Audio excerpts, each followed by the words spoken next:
Good evening. The Toronto Raptors fall to the Detroit Pistons, a 113 to 104. Could have been probably a 20-point loss, but the Pistons were very eager to just have a series of turnovers and really odd plays to try to get the Raptors back in this game, but it wasn't enough. It was not enough, and I was kind of waiting for Darko to put the pieces together. I know a lot of people were kind of talking about it as well, and he just didn't until 28 seconds left in the game. It clicked for him. A little bit late at that point, and that is of course a Jonte plus Kelly lineup in a game where Jonte played like 23 minutes only. You got out rebounded by like 25. I mean, you got James Wiseman putting up mixtapes in this game. Just, I don't think it gets any lower than that. And I think so much of that could have been avoided by having two bigs out there. Neither of them were in foul trouble or anything. I don't think any of them are on minutes restrictions. So to not do that, it just seems super weird. Or to wait until the very end of the game when there were still maybe some signs of life left. Then it's like, oh, now we're going to try it. And Jonte missed the three when they did try it. But yeah, and it was really bizarre. What also kind of added to it was like not only was that the Pistons' only advantage against the Raptors, and this one was like size and at the rim, and you can see Jalen Duren really kind of changes their team. I think they've won 3 of the last 4 games. Watch out for the Detroit Pistons. But no, they do look different than the 28 loss in a row Pistons. They've got some players back. Monty Williams realized that Jaden Ivey is like better than a bench player. They got in some new guys, Fontecchio, who threw the beautiful inbounds pass to Bruce Brown at the end, followed by the Jaden Ivey turnover. But yeah, it's just there's so many reasons that you would play two centers in this game, and like to not even throw it out there, especially at this point in the season. Like I don't know what the thought process could be around that. Like, is that too experimental? It's like 2024. A lot of NBA teams do that. Aren't you like a futuristic kind of coach who's like in the here and now in the modern day? I mean, it was so obvious. Like I'm stupid. I don't usually talk a lot about like coaching strategies and X's and O's on here, but to me, it was just so obvious that was something that probably could have worked. I mean, and I don't know, like we've kind of had this discussion. You've got McDaniels going from the steak freezer to overtime in a matter of like mere hours. You've got McDaniels taking technical free throws with Grady on the floor. So I don't know how much emphasis there is on winning right now at the moment. I mean, Masai was pretty clear in Tampa what their intentions were. I think it's pretty clear what this season is at this point. So that's the only way I could explain it, and that's what I hope it is. I hope it's Darko wanting to lose, because if it's not, that's kind of horrifying to know that your coach like isn't able to clue into something that fucking obvious. So hopefully it is the more we just really didn't want to win this game that badly. I don't think either team really wanted to win this game. Detroit does this thing, because I watched a bunch of their games during the 27 losses, and so many of the games they just completely collapse in the last minute of the fourth quarter. Like it became one of the main reasons to watch. Like that became part of the entertainment package, was you were going to get, because they weren't all blowouts. Like there were a decent amount of games where they were like 2, 3, 4 possessions out at the start of the fourth maybe, and then it would just crater collapse. And they really did that tonight against the Raptors. But Raptors kind of went cold at the end. They're missing shots. This Ramsey fellow kind of moves like Anthony Edwards. Like he has that kind of, they're probably about the same size. Like he kind of has the same posture. They both have this kind of crouch, and they both run in this kind of very like not a ton of wasted movement, and they're kind of like hunched over a little bit and like creeping around. And he's really strong and athletic, but like he had the windmill dunk, but man, he shoots like Dick Cheney. Like he is not anywhere. He's missing the targets badly. It's Obagi-esque. Both of them have really struggled to shoot the ball from distance. You can see the mechanics are really slow. Speaking of slow mechanics, or speaking of fast mechanics, another game for Grady where like he played okay. 9 points in 32 minutes. Like didn't light the world on fire. I do think he's turning down decent chances. Like there's times where he gets the ball in the corner, and I don't know if he like realizes how quick his release is, because he's definitely got a window to shoot, and he's been doing it more lately, I think, where he did it against Wembanyama famously a couple times, but he'll turn down a three and then kind of like drive in and try to get into that kind of David Thorpe second box type of thing, where he's doing like he had a turnaround kind of falling back tonight, which is cool. It's a development year. You're playing the Pistons. Who cares at this point? I don't know if your coach is even trying to win the game, so fuck it. Go out there, do it, try it out, see if it works, have fun. Like I'm not saying that, but I don't know if that's like the strongest part of his game. I think he was turning down threes, and so I don't know what the thought process is behind that. Maybe he wants to just practice that part of his game, and people kind of know what the season is at this point. That's definitely a possibility. It was also the Detroit Pistons 3-1-3 night, so they did a big J Dilla promotion where they made like hoodies and shirts and stuff. They're playing some like 8 Mile the 3-1-3. In honor of the 3-1-3 night and the collaboration they put out, which was actually really cool. I got the donuts. I got the donuts record here with me, just in honor of him, obviously. Meanwhile, the Toronto Raptors get the Owl Man. It's cool. Can we trade that? It's really funny. Who I was thinking about during this game? I don't know if anybody else is with me. I was kind of thinking of Delano Banton a little bit. Remember Delano cooking the Pistons? We saw him cook the Raptors the other night. Maybe it was because I saw Malachi on the bench, who looked very sad Malachi. I mean, on one hand, like he got a 40-day trip to New York. It's pretty nice. I've been to New York twice, cumulatively probably 15, 6, maybe 20 days, maybe a little bit more than that ish. 40 is like 40. That's a good trip that he had in New York. But yeah, he looked quite miserable on the bench in Detroit. Didn't get any minutes. I kind of wanted him to see if he could eat a little bit against the Raptors. It really felt like the Pistons were gonna have a blowout in this one in the first half. That's when I thought that maybe Malachi would get some minutes, see how he did. Maybe it'd be like an OG versus Nick Nurse, which happened last night. I just watched the highlights on the treadmill this morning, so don't grill me on that. But yeah, Grady continues to look a lot stronger. He had a really strong finish against was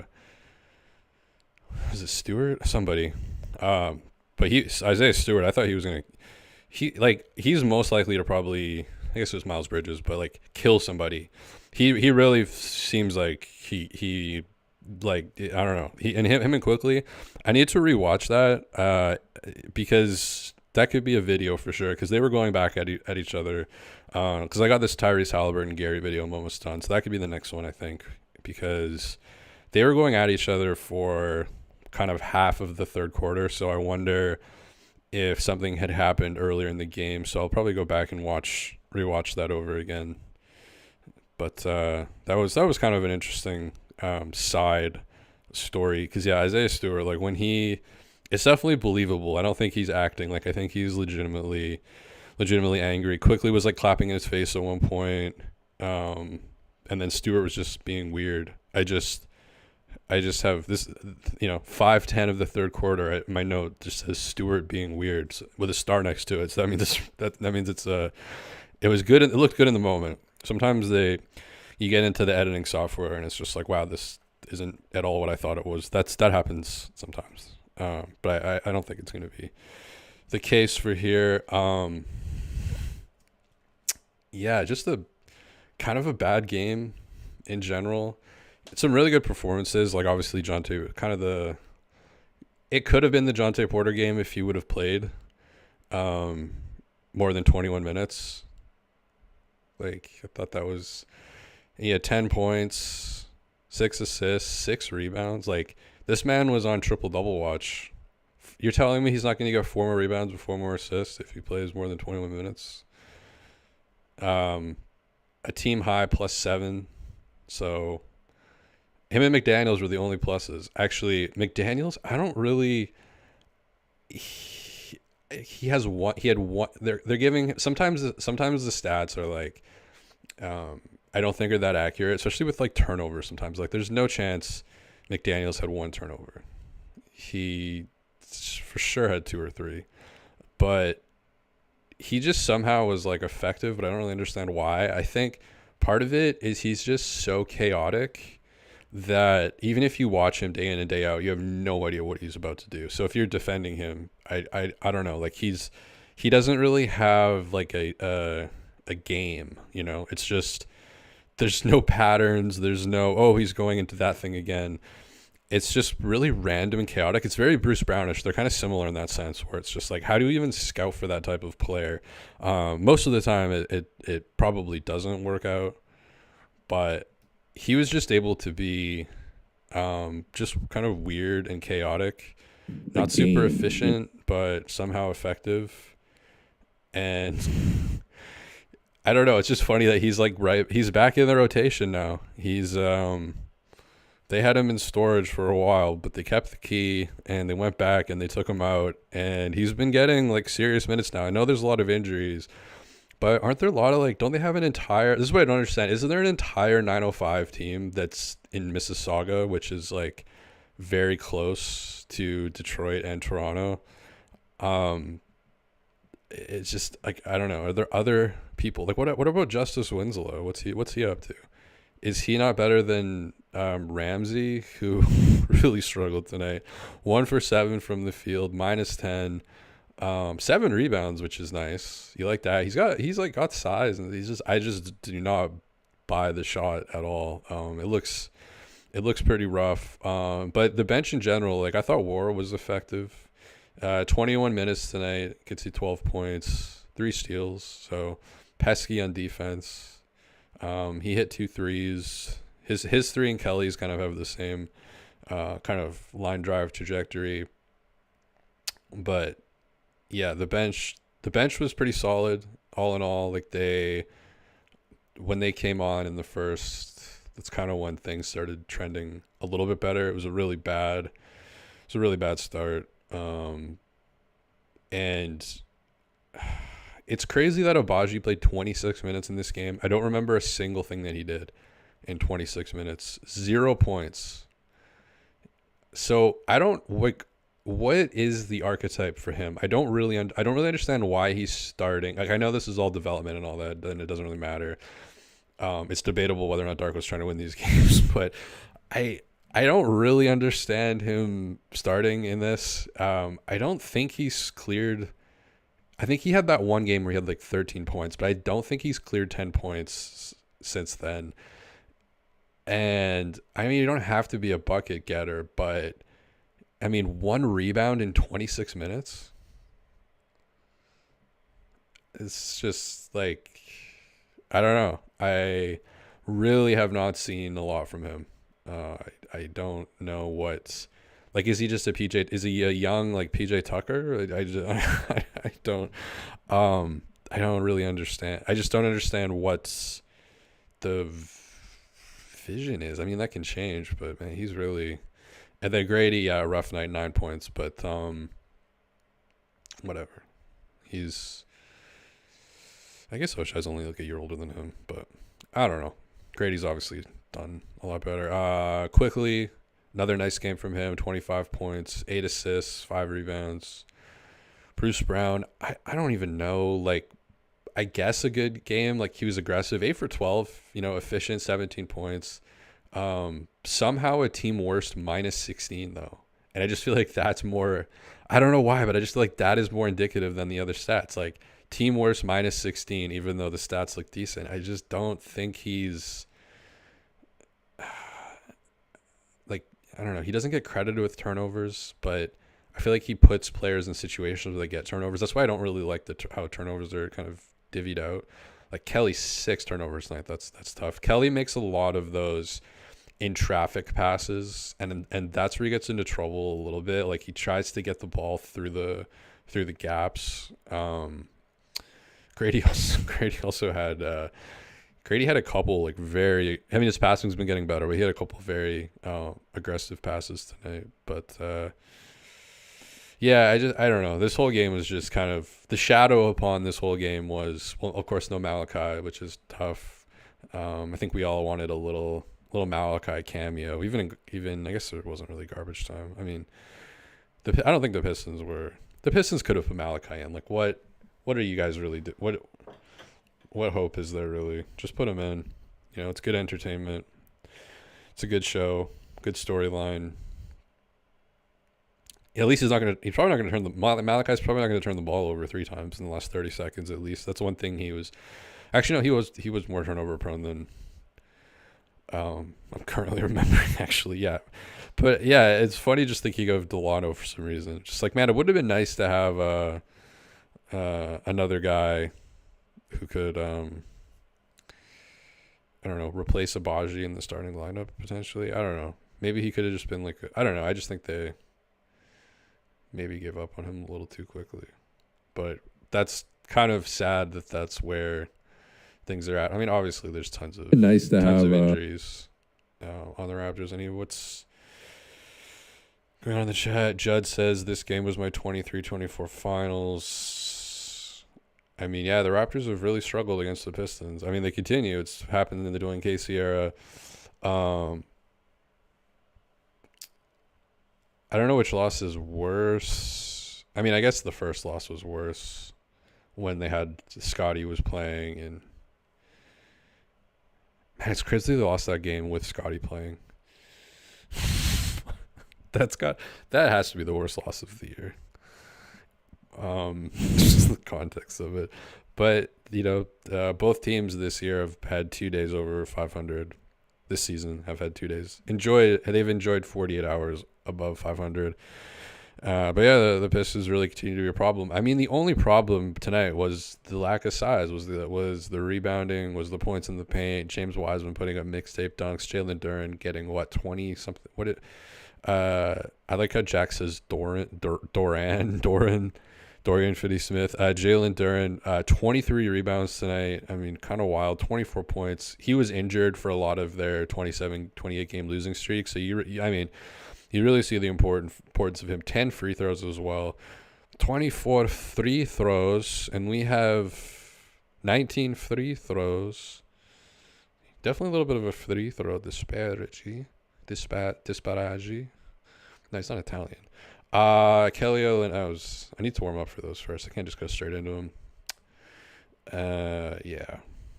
People are like, oh yeah, the edited videos are way better than your live streams. It's like, well, yeah, because they're edited. Anyways, Kelly Olynyk, 19 points, 2 blocks, 2 steals, 8 assists, 6 rebounds. I thought he was going to have a double-double, which I was looking forward to because the Pistons social media team put out some joke because Kelly Olynyk, for people that don't know, is actually a Detroit Piston legend. So I guess he had a double-double, and they put out a thing, but didn't get a double-double. Close.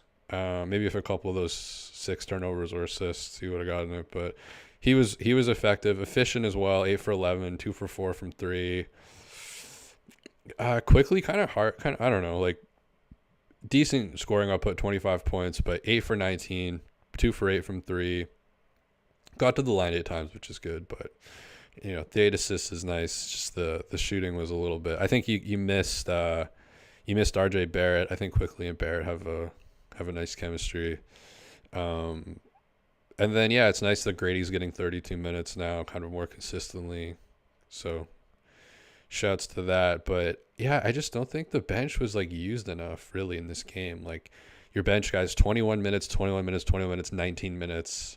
And I thought your bench lineups were doing better than, like, they were injecting energy. And 2 of those guys, like Porter and McDaniels, combined for a plus 12.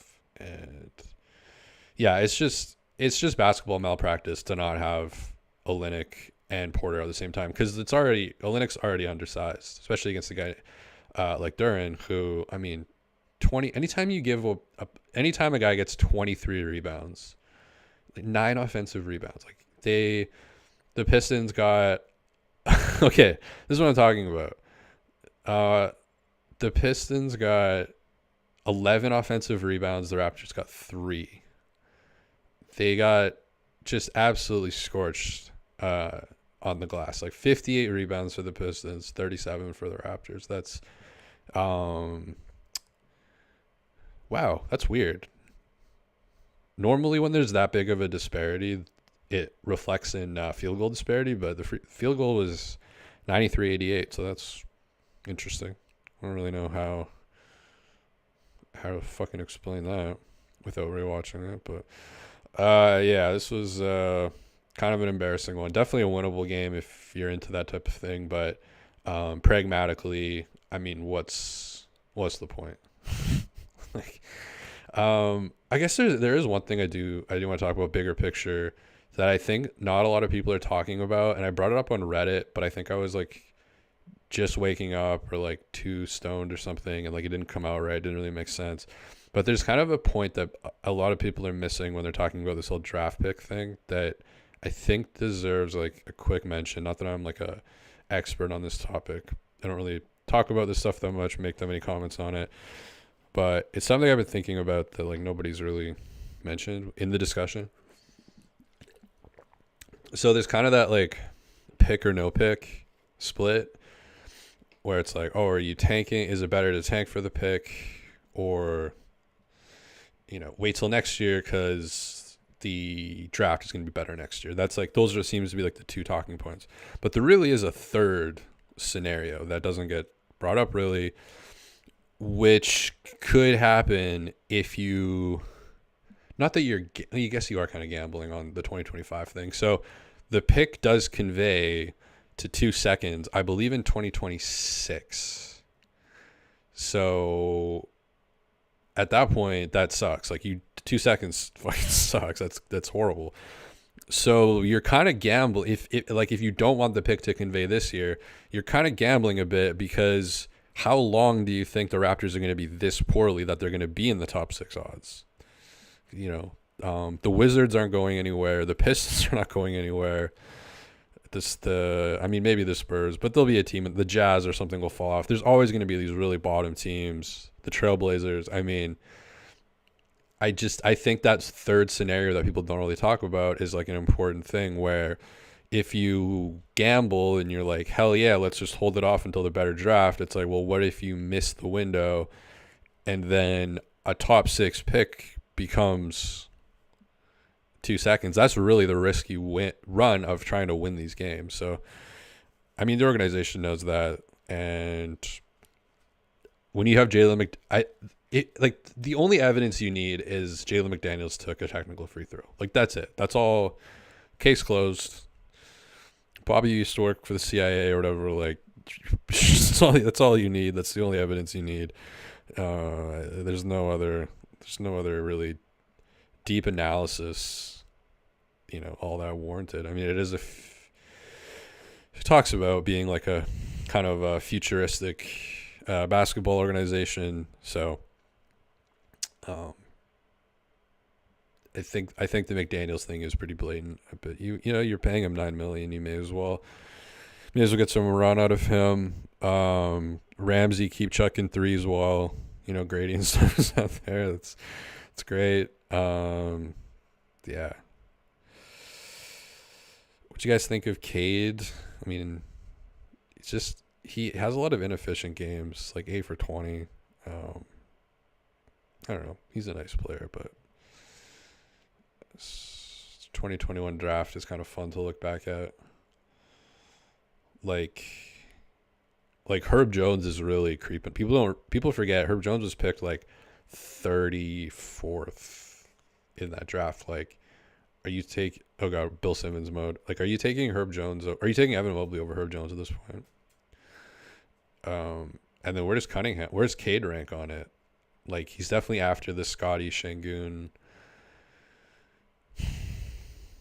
Who else would be in that kind of top? I don't know. That's Bill Simmons stuff.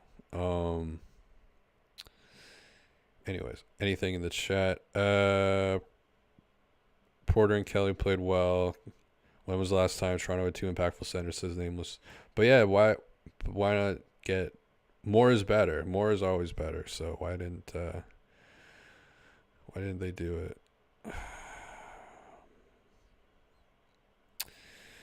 Windmill down 10 to the Pistons. Yeah, that was a pretty good moment from TZ there. Maria says this game was boring. I mean, probably. I mean, it was close, kind of, but yeah, it's the Pistons as well. I don't know if that probably doesn't help. Yeah, it's. I guess it's kind of boring. I don't know, but that's part of the trading away your star players or whatever. Logical Raptor fan, Spurs pick. Talking about the Spurs pick. That's over my head. This year, look at developing more. Yeah, I don't know what you're talking about. Logical Raptors fanatic. Memphis is making it tough to get the 6th seed. Yes, but Desmond Bane's coming back, so. Also, Indiana's won a few games lately, which kind of sucks. But, yeah. I think that's pretty much it. Do I have any?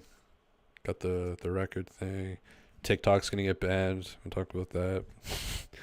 That's why I never really wanted to do much TikTok. I put a few rap moments videos on TikTok, but I've always kind of known in the back of my head that's gonna be the first card that the U.S. government plays with any kind of beef against China. It's just that's such an obvious chess piece that they're gonna play.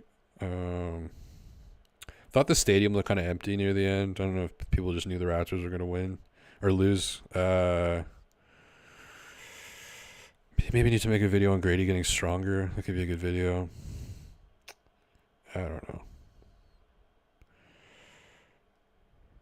Grimes. Oh, yeah, Grimes on Pistons. I wonder if the Quentin Grimes heads followed him to Detroit. I had completely forgotten that he was on the Detroit Pistons. But yeah, that's pretty much it. What else we got here? Any last? Yeah, Jalen Duren just eating at the rim, quickly picking up his dribble in traffic continues to be an issue. When he gets into traffic, it's like he's in a crowd of pickpocketers, just grabbing his wallet or something. That's gotta stop. Quickly cooks Grimes, which is kind of a cool play. With a lot of Knicks in this game. Shouts to Evan Fournier. And Jalen McDaniels, this could be a video maybe. But maybe the unsexiest behind the back move I've ever seen, but it somehow turned into a bucket.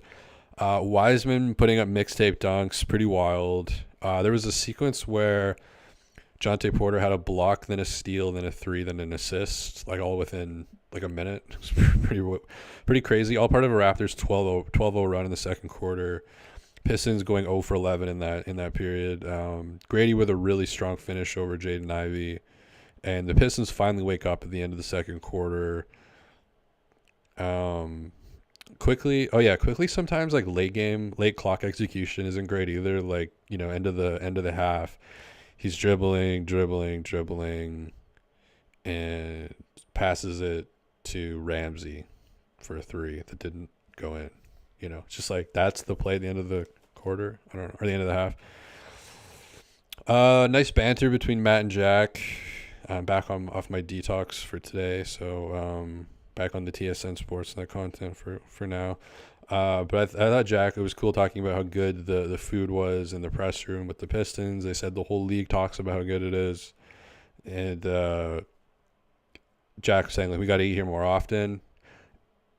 And Jack didn't mention that the Raptors' food wasn't good, but it almost was implied. And I have heard other people mention that I think the media meals have taken a dip lately. So maybe some kind of behind, because Devlin was kind of giggling a little bit and wanting to change the subject, and it kind of felt you can really feel that when Devlin wants to shift things into something he doesn't want to talk about, it's a very obvious shift. You can really feel it. It's really palpable, and it was definitely a big shift in that moment to talk about something else.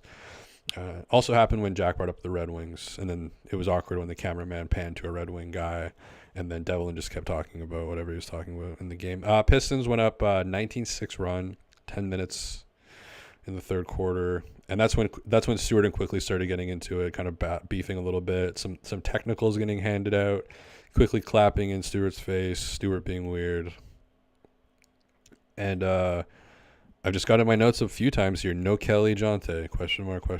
Why? It doesn't make any sense.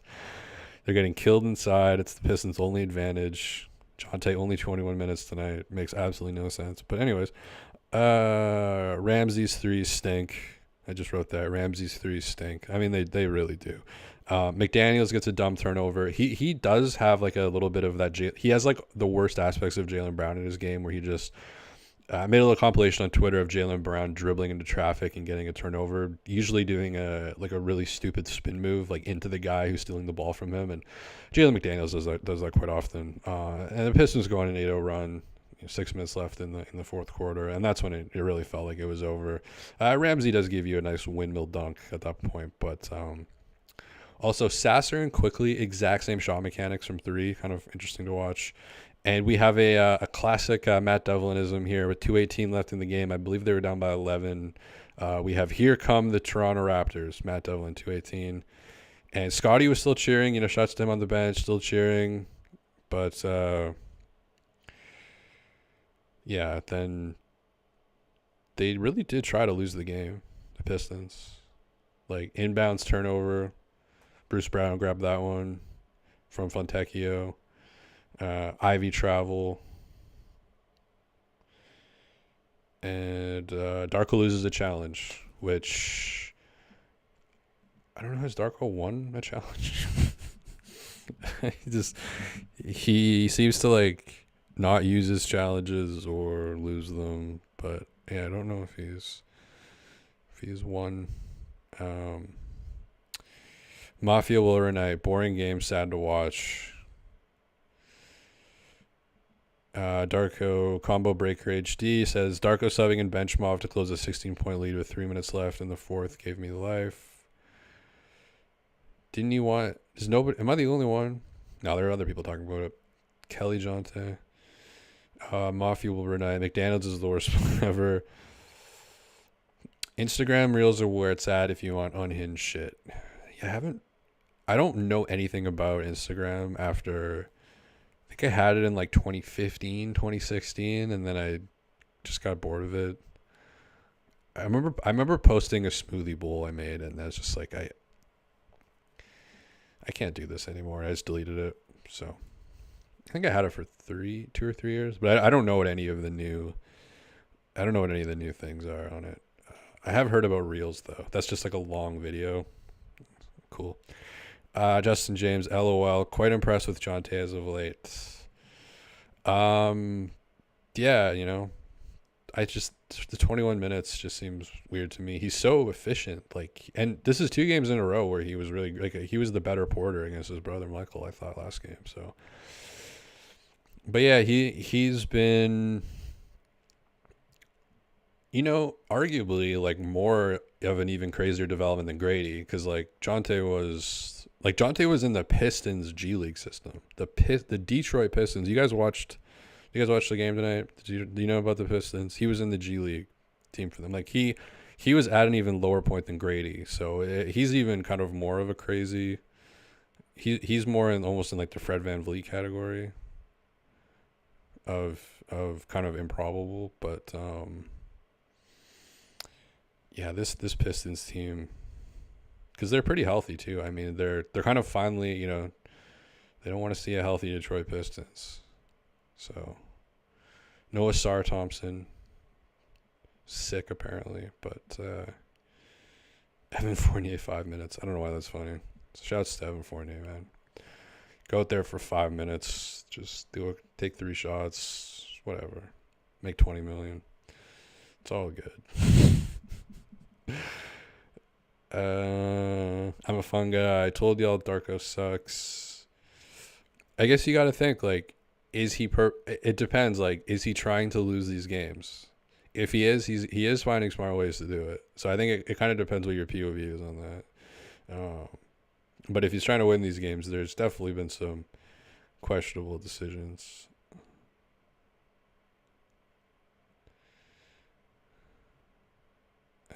Porter is nice. Yeah, I mean, the development stuff is great, but I don't know. I think lineups and like in-game execution is like also a very coachy aspect of coaching, and I think he's missed quite a bit. But at the same time, is winning really is winning really the priority at this point. So yeah, one last shout out to J Dilla Donuts, the 313 Knights, courtesy of the Detroit Pistons. And yeah, the Raptors lose. Who are they playing next? What's the next game here for your Toronto? I haven't had a back-to-back in a long time, feels like. The Orlando Magic. Haven't seen them in a while. March 15th. 4:30 Pacific, 7:30 Eastern Time. The Orlando Magic. Speaking of the 2021 draft, of course. A little Wagner. I like Mo Wagner. That was really bad.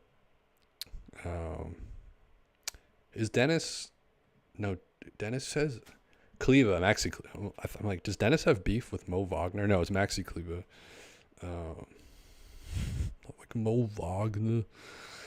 But yeah, they're playing the DeVos group, Orlando Magic, home of the Amway Center, which I don't know. I wonder if the Magic, do they get like discounts on Amway? Can they become Amway salesmen in the summer? Don't any of them ever be like, I'm gonna sell like cherry soda and granola bars and lanyards with butterflies on them to random people at my local dog park? Like, do you get the opportunity to do that at a discount, or do you have to be like every other schmuck and climb the pyramid yourself? Just wondering, Miss DeVos.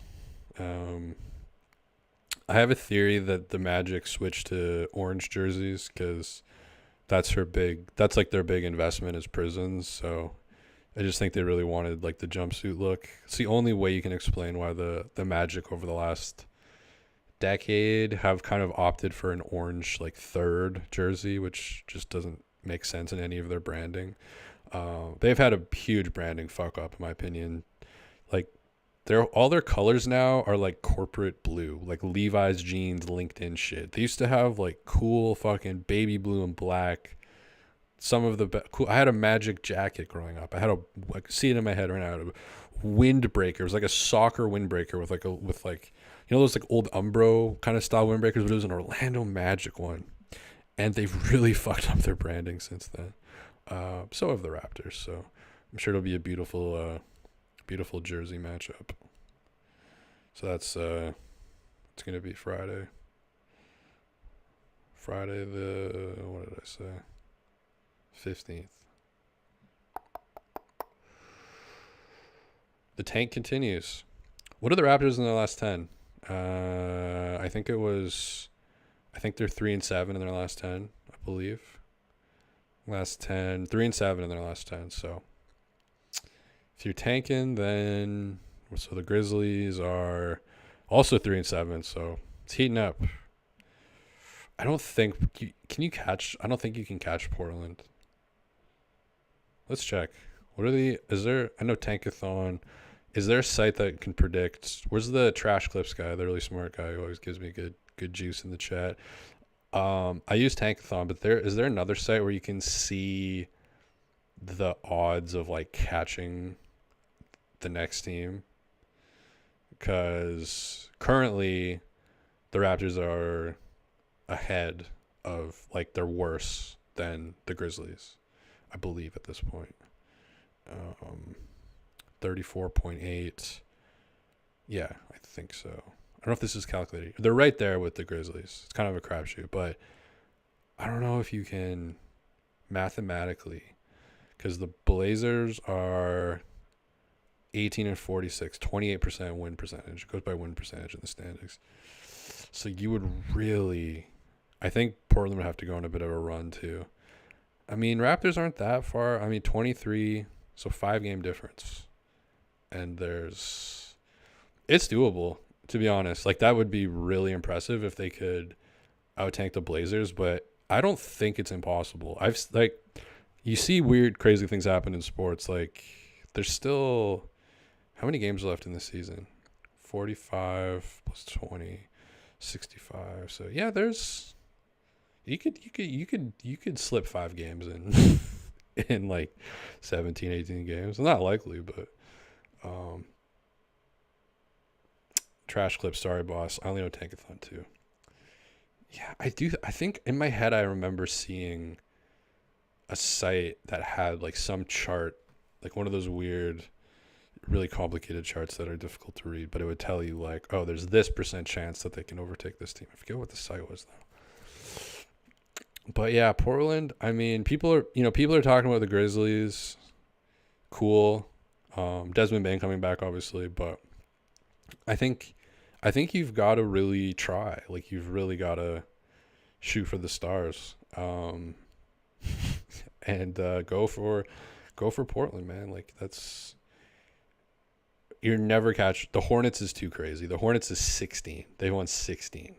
That's 16. That's just too, like, Portland is just on the edge of what you could call realistic. Adding another 2 to that would just be like, they'd make an ESPN 30 for 30 if that happened. But 23-18 is doable. 23-16 is just, that's too crazy. But, hold your whatever it's called. Shoot for the stars, and if you miss, then you get a draft pick or whatever the fucking saying is. But yeah, the Raptors lose.